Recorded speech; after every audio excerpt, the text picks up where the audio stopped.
Nationwide. RMN News Nationwide. RMN News Nationwide. Ngayong umaga sa RMN News Nationwide. Resignation ni Customs Commissioner Rufy Biazon agad tinanggap ni Pangulong Aquino. Biazon kumbinsidong may well-funded enemies sa ahensya. 300 dati at kasalukuyang mambabatas, questionable ang paggamit ng pork barrel fund ayon sa COA. Kaso ng chikungunya sa bansa itinuturing ng epidemya ng Department of Health. Pagbabago sa building code sa bansa muling iginiit dahil sa nararanasang kalamidad. Balitang negosyo natin matapos ang pagtaas sa presyo ng petrolyo singil sa kuryente, kinumpirmang tataas din ngayong buwan. At balita sa ibayong dagat, Syrian President Al-Assad kinumpirma ng United Nations na may kinalaman sa mga nagaganap na kaguluhan. RMN News Nationwide. Ikaw ba ay tutungo ng Cagayan de Oro? For the best hotel accommodation, stay at the VIP Hotel because you are a VIP. Mga kasama, si Father Nick Lalog. O Diyos, Ama naming mapagmahal, ngunit ka naming pinupurit at salamatan sa iyong walang hanggang kabutihan at kadakilaan. Higit pa rin nangingibabaw ang bigay mong buhay at biyaya sa aming lahat sa gitna ng trahedyang dulot ng bagyong Yolanda. Ngunit matidin po ninyo, Panginoon, na hindi namin naiwasang maiyak at manlumo araw-araw habang parami ng parami ang bumabantad sa aming mga kwento at larawan ng kasawian at kamatayan. Opo, Panginoon, may mga pagkakataong kami nag-aalinlangan sa iyong katapatan. Pero higit sa lahat, Panginoon, matid po namin ang marami naming kasamaan, hindi lamang sa aming mga magulang at sino paman, kundi pati laban sa kalikasan. Kaya't kami patuloy ninyong tulungan na palaging sundan at tularan ang iyong anak na aming Panginoong Yesus. Sa katunayan, bago pa man dumating ang mga pagsubok na ito, naroon na si Jesus na naunang nagpakasakit at namatay sa krus para sa amin. Dagdagan po ninyo ang aming lakas at tapang upang huwag kalikuran ang aming mga kalbaging pasan sapagkat walang ibang paraan tungo sa makabuluhang pagbabago kundi sa daan ng krus. Sa krus lamang tunay naming malalaman na higit sa pagkain tubig, pag-ibig at pagdanay ang kailangan. Hindi lamang tirahan at higaan ang inaasahan kundi ang aming kaisahan. Kaya naman o aming Diyos, Ama, kami iyong tulungan. Bigyan niyo po kami ng tapang karatagang magsama-samang maglakbay, magsama-samang umahon at bumangon, magsama-samang tumungo kay Kristo sa tuwing na pagpapalitago. Sa kapangyarihan ng Espiritu Santo, ito'y aming hiling sa iyo, O Diyos Ama, sa ngalan ni Kristo. Amen. Ang pinakamalaking mga balita, abot sa bawat Pilipino sa anuman sa bansa. RMN News Nationwide. Buenos dias, Pilipinas. Umaga ng Martes na ngayon, Desyembre 3, 2013. Ito ang numero 1 RMN News Nationwide. Ako si Wang de la Peña. Mabuhay Pilipinas, ako si Buddy Oberas. Tayo ay live na live sa DYHP 612 RMN Cebu, DCCV 684 RMN Tuguegarao, DYWC 801 RMN Dumaguete at sa DYRI 774 RMN Iloilo. Live international via Ustream. Search for RMN Manila, WRMN New York, USA at sa lahat ng ating mga numero 1 AM radio stations nationwide.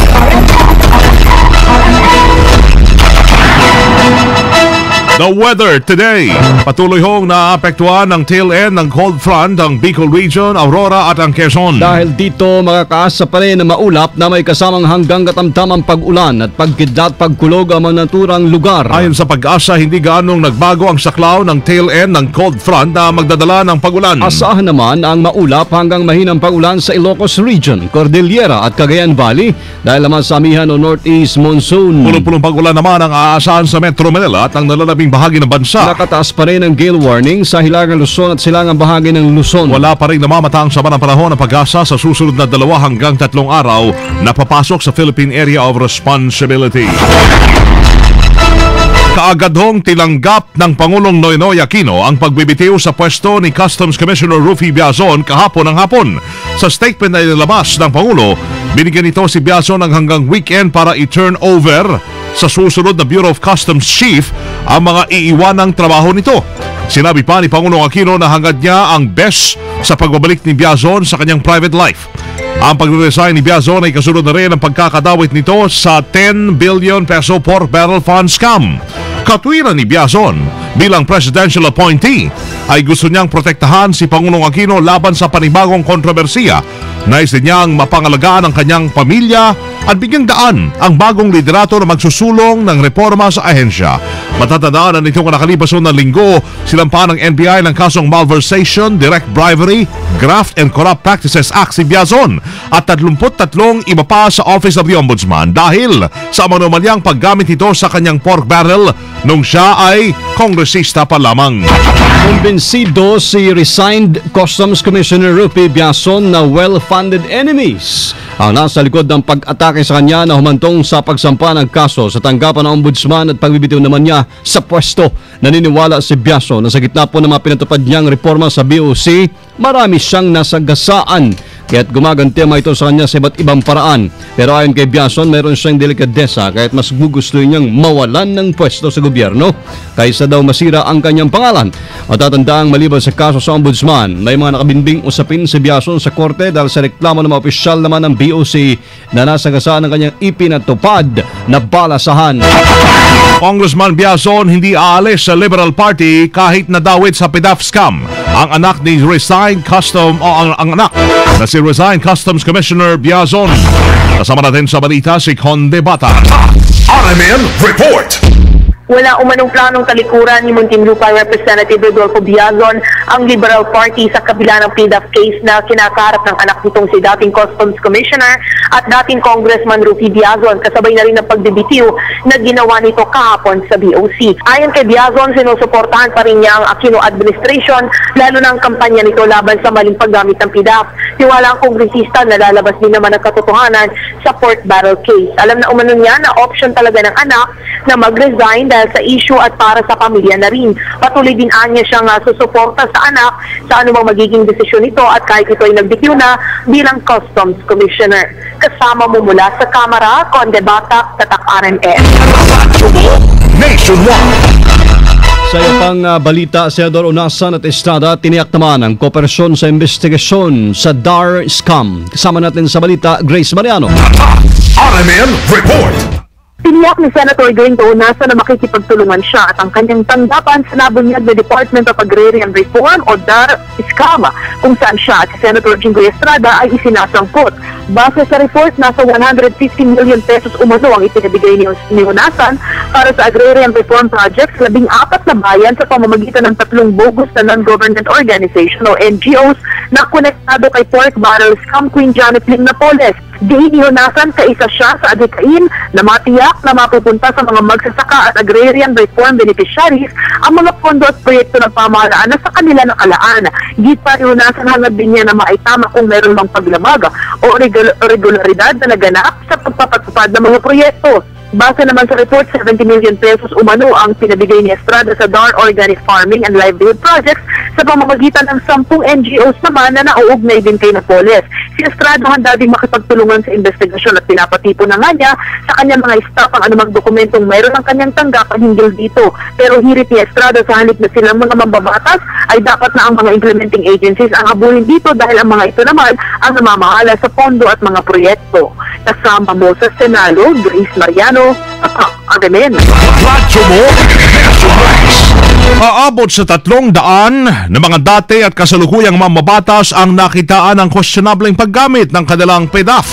Ayon kay Commissioner Audit Chairperson Grace Pulido Tan, bata ito sa kanilang special audit noong 2007, 2008 at 2009. Dahil dito anya lumalabas tuloy na halos lahat ng mababatas ay posibleng umabuso sa paggamit ng kanilang pork barrel. Lumilitaw din niya na hindi lang ang mga nakasuhan na mambabatas ang may questionabling ugnayan sa mga kaduda-dudang NGOs. Pero para sa Transparency International and Accountability Network, posibleng maliit na halaga lamang ang questionabling PDAF ng ibang kongresista kaya't hindi nakakasuhan ang mga ito. Mga kasama, sumampa na sa 1,609 ang naitalang kumpirmadong kaso ng chikungunya sa bansa ngayong taon. Dahil dyan, ayon kay Health Assistant Secretary Dr. Eric Tayag, may tuturing ng epidemya ang sakit dahil nawala na ang chikungunya sa Pilipinas pero biglang bumalik noong 2011.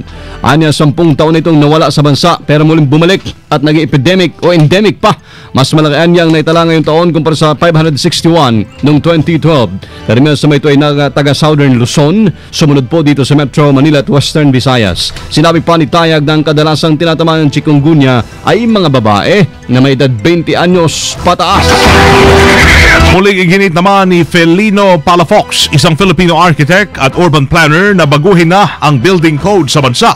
Kasunod na rin ito ng sunod-sunod na kalamidad na tumama sa bansa tulad ng 7.2 magnitude na lindol na tumama sa Bohol at ang bagyong Yolanda sa malaking bahagi ng Visayas region kung saan maraming bahay at gusali ang nawasak. Paliwanag ni Palafox, dapat ding ikonsidera sa pagbabago ng building code ang kakayahan ng isang istruktura o gusali na makatagal sakaling tamaan ito ng malakas na lindol o bagyo. Matatandaan na maging sila DPWH Secretary Rogelio Singson at Defense Secretary Voltaire Gasmin ay pabor din na baguhin na ang building code sa bansa. Nila dapat ding ituring na security concern ang mga kalamidad na tumatama sa bansa dahil sa epekto nito sa kapaligiran at sa taong bayan. Mga tauhan po ng MMDA na pinadala sa Leyte, isa sa ilalim sa stress debriefing. Kasama natin sa Balita Live, Joyce Adra. RMN Report. Sa ilalim sa stress debriefing sa November 9 ang mga tauhan ng MMDA na pinadala sa Leyte. Layo nito na maalis ang trauma na sinapit ng MMDA personnel lalo na ang mga tumulong sa rescue at retrieval operations sa mga sinalantaan ng bagyong Yolanda. Maliban dito, bibigyan din ng 4 na araw na day off ang naturang mga tauhan ng MMDA. Sa ngayon nakabalik na sa Metro Manila ang 304 na MMDA personnel na pinadala sa Leyte. Kasama mo sa MMDA, Joyce Adra, Tatak RMN. Radyo mo nationwide. NDRRMC natuwa sa pagpasok ni dating Senator Lacson sa rehabilitation effort. Kasama natin sa balita si Rhea Mamogay. RMN Report.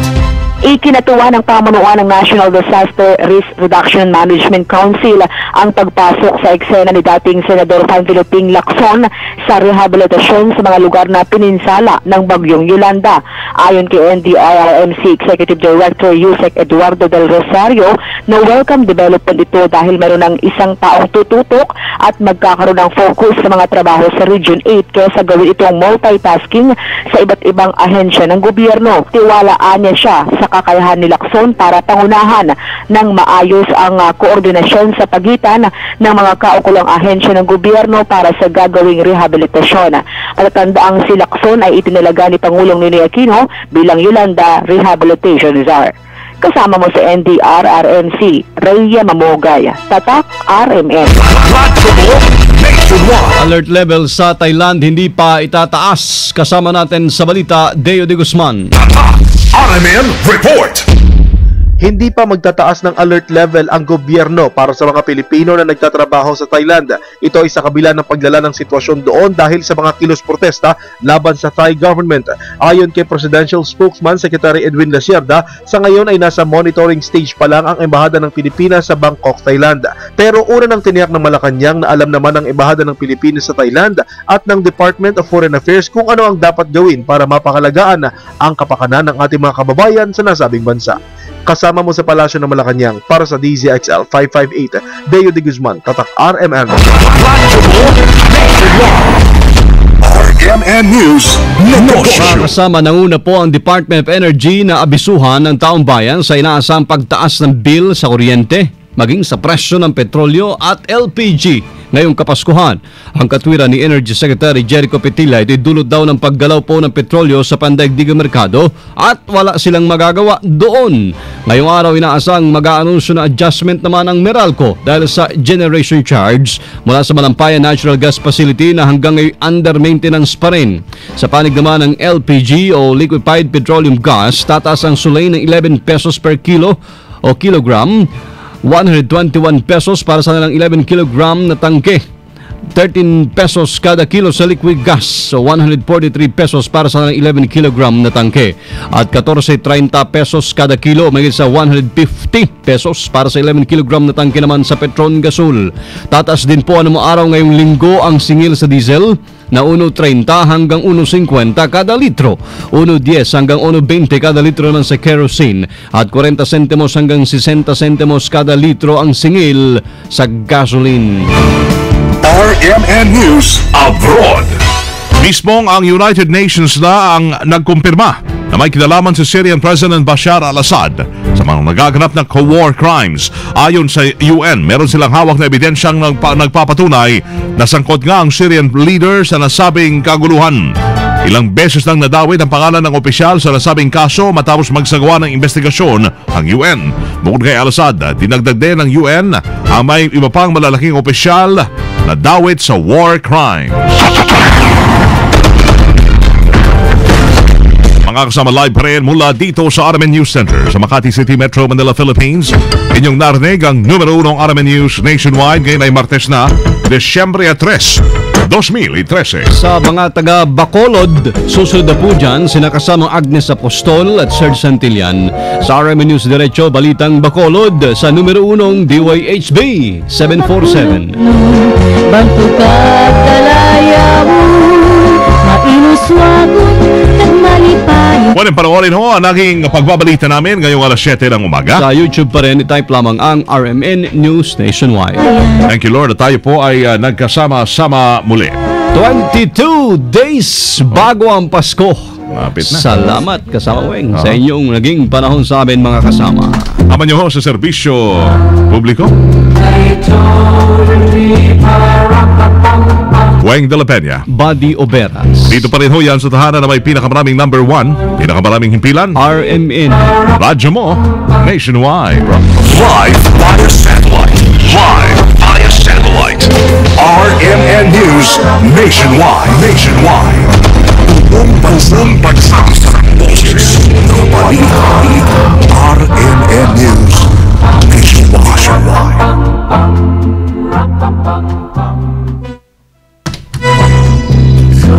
Tumunog. Okay, oras natin, tatak alas 7:17 ng umaga na.